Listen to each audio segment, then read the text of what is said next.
question I always ask is, does this house feel like home? And that usually comes at the point when you're really getting where the head's shaking. Husband and wife are looking at it, and they're ready to make that decision. And I ask, will I ask you this? Does this feel like home? Because a lot of times it fits all the parameters, just doesn't feel like home. So I always ask that question, and more importantly, I ask the wife the question if it's a husband and a wife. Because doing this for 25 years, doing over 1,000, well over 1,000 homes. We know who makes the buying decision. The wife makes the buying decision. Guy goes to the garage. He goes to the backyard, looks at the media room.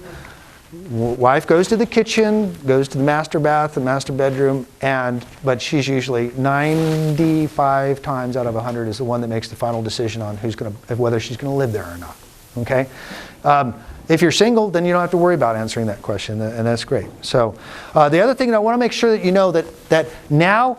There's so much, my website, where you go search properties, that's the same information that you can get from a real, that's the same, all the homes that are on there are the same search engine as the realtors use. The search properties. In other words, it's the same information. It used to be realtors used to keep that information about which homes were for sale private. Well, with the internet in this age, all those homes are right there on the front of most realtors' websites. You just go to my website. All the homes that are for sale in the MLS multiple listing service are there.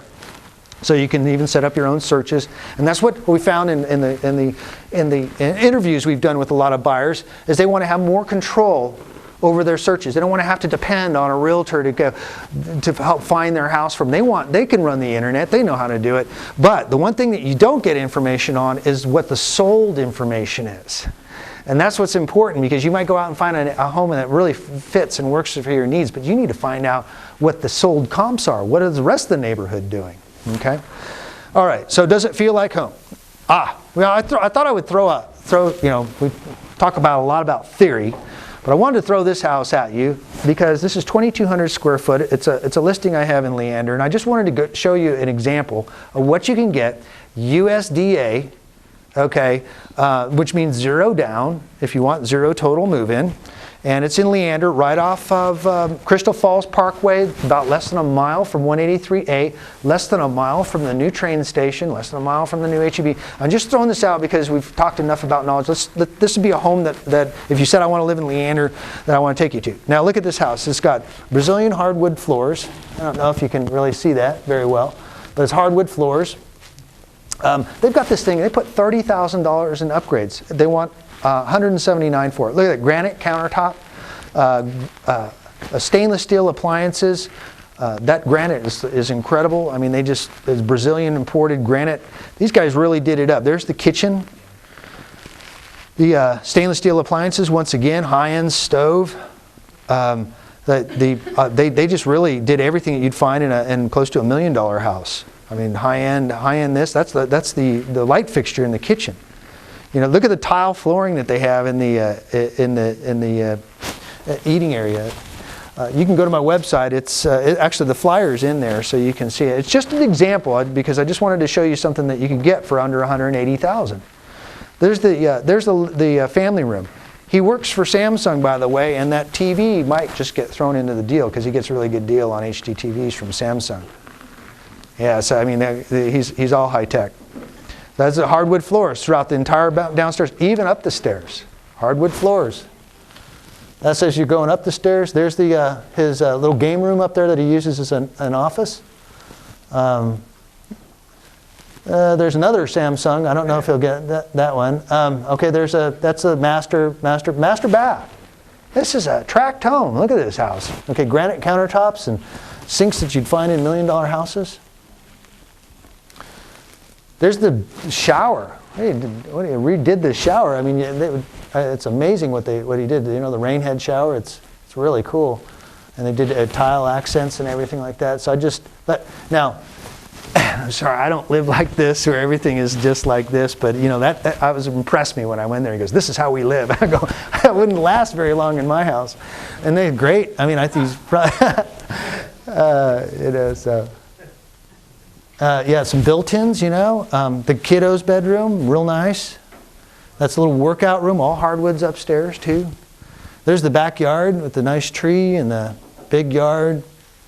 Oh, by the way, thanks to Mother Nature, he's got a new roof going on it this week. So, because of our little storms we had out in Leander. A little storage shed, that.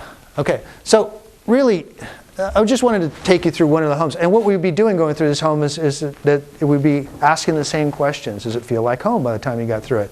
So far, it's been on the market for a few months.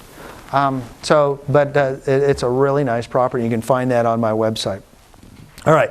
Next is if that was home, you would get with me as I've got done, and we would ask, just as we did with Will, is, okay, what do we want to offer for it? And a lot of times what I'll do is I'll call the agent and find out what the situation is with the seller. And by the way, broker to broker, we get more information than you calling the broker or you calling the agent.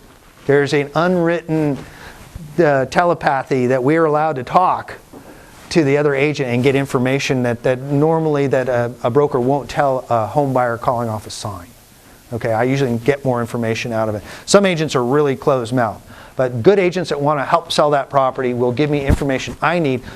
For instance, what's the seller's situation? What's their timing? Is there any? Are they?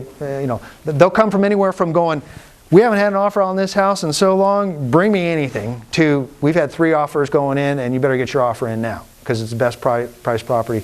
So we weed through that, and usually brokers to brokers are more honest with each other, if you know what I mean, than somebody calling off a sign. Okay? Okay, so you negotiate the agreement, and that's, you never actually will talk to the seller, or you shouldn't, and the brokers do all that, okay? The agent's involved. It'll determine your terms and your agreement, which is a 13-page contract right now. You don't want the seller's agent or the builder's agent filling out a 13-page agreement, okay?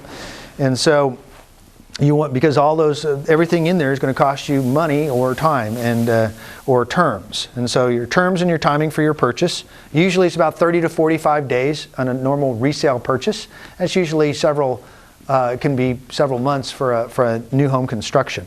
A little bit different process if you're building, okay? You're going to put up a deposit called earnest money, and that usually ranges from 0.5% to 1% of the sales price of the house, okay? So $170,000 house, plan on somewhere between $700 and $1,500, $1,800, whatever.